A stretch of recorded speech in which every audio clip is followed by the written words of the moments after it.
হাত না তুলেও দোয়া করা যায়, হাত তুলেও করা যায়, কিন্তু বিষ্ণু বলেন হাত তুলে চাও, কারণ ইন্নাল্লাহা হাইয়ুন কারীম, আল্লাহ বড় লাজুক এবং লজ্জাশীল। বান্দা যখন হাত তুলে ভিক্ষুকের মতো কিছু চায়, ওই হাত খালি হাতে ফিরিয়ে দিতে আল্লাহ লজ্জা লাগে, খালি হাতে ফিরিয়ে দিতে আল্লাহ লজ্জা পান।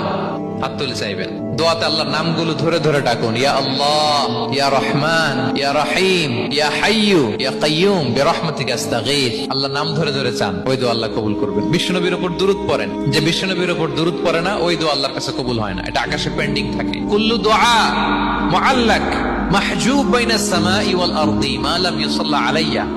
বিষ্ণু বলেন সব দোয়া আকাশে পেন্ডিং থাকে যতক্ষণ না আমার উপর দুরূদ পড়া না হয়। মোবাইলে দেখবেন ব্যালেন্স না থাকলে মেসেজ পাঠালে কি হয়ে থাকে, ওইটা পেন্ডিং, আবার টপ আপ করলেই সেন্ট। আপনি যে বলেন হুজুর আমার দোয়া কবুল হয় না, কেন হয় না বুঝছেন এবার? হ্যাঁ, নবীর উপর দুরূদ পড়েন নাই তো। আল্লাহুম্মা সাল্লি ওয়া সাল্লিম ওয়া বারিক আলাইহি। শুরু করবেন বিশ্ব নবীর উপর দুরূদ দিয়ে, মাঝেও পড়বেন, শেষেও পড়বেন, আগেও পড়বেন, পরেও পড়বেন। আপনার দোয়া কবুল করবে কে?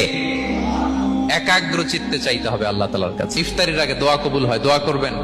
বৃষ্টি যখন পড়ে দোয়া কবুল হয়, দোয়া করবেন। আর দুআউ মুস্তাজাবা বাইনাল আযানি ওয়াল ইকামা, আযান ইকামতের মাঝখানে দোয়া করলে দোয়া কবুল হয়।